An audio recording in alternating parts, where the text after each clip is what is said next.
اب کوئی نہ سمجھے تو الگ بات ہے.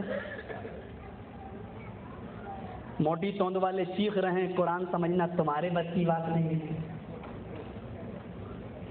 یہ تو سیکھنے کے لیے 18 زبانیں سیکھنا پڑیں گی.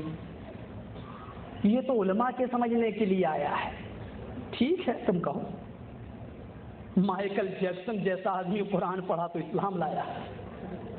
ڈاکٹر امبیڈکر نے قرآن پڑھا تو کہنے پر مجبور ہو گئے. ستر اہنسا کتاب ان کی موجود ہے, اٹھا کر دیکھ لو صفحہ نمبر 485 پر کیا لکھتے کہ اے لوگوں بھارت کے اندر تم قرآن کا قانون نافذ کر دو مجھے منظور ہے. ستر اہنسا مہاتما گاندھی کی سمجھ میں قرآن آ رہا ہے. مسلمان کیا کہہ رہا ہے؟ ہمارے سمجھ میں آنے والی نہیں ہے, ہمارے بس کی چیز ہے. منطق تم سمجھ جاؤ, فلسفہ تم سمجھ لو, انگلش تم سمجھ لو, بھوجپوری گانے تم سمجھ لو, ہندی گانے تم سمجھ لو. ہائے وہ ایسی بدقسمت کتاب صرف اللہ کی کتاب ہی ملی ہے تمہیں جس کو کہہ دو کہ ہم نہیں سمجھ پائیں گے. شرم کرو. مائیکل جیکسن اسلام لایا ہے. بھوپال کا ڈاکٹر شیو شکتی سروج اسی قرآن کو پڑھ کر اسلام لایا.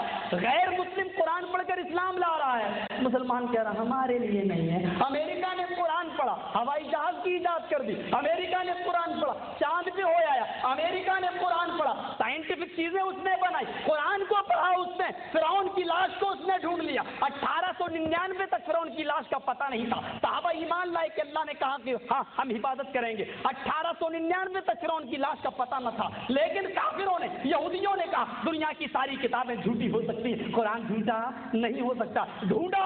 1899 کے اندر انہوں نے ایک فرعون کی لاش کو تلاش کر لیا اور آج بھی وہ مصر کی میوزیم کے اندر موجود ہے. انگریزوں کو یقین, لیکن ہائے افسوس وہ قرآن کو پڑھ کر ایمان لائیں. مسلمان بیچارہ کہے کہ ہمارے سمجھنے کی چیز نہیں. تم انہی میں پڑے رہو. قرآن ہدی للناس وبینات من الہدی, کیا ہدایت کی واضح نشانیاں موجود ہیں. والفرقان, یہی کتاب ایسی ہے جو حق اور باطل دونوں کے درمیان فرق کرتی ہے. یہ کتاب ایسی ہے جو دودھ کا دودھ اور پانی کا پانی الگ کرتی ہے, جس نے قرآن سے اپنے مسائل کو, اور قرآن جب پڑھے گا تو اس میں اطیع اللہ و اطیع الرسول بھی پڑھے گا, اللہ کی اطاعت اور رسول کی اطاعت. اور جب قرآن پڑھے گا تو اس میں ما آتاکم الرسول فخذوہ بھی پڑھے گا, جو رسول نے وہ لے لو. یعنی قرآن کی اطاعت جب کرے گا تو اس کو حدیث لینا ہی پڑے گا. میرے پیارے ساتھیو, مسئلہ بالکل کلیئر ہے, صاف ہے کہ یہی چیز ایسی ہے جو حق اور باطل کو واضح کرے گی. اگر ان دونوں چیزوں سے ہٹ گئے تو حق اور باطل کے درمیان تم تمیز نہیں کر پاؤ گے.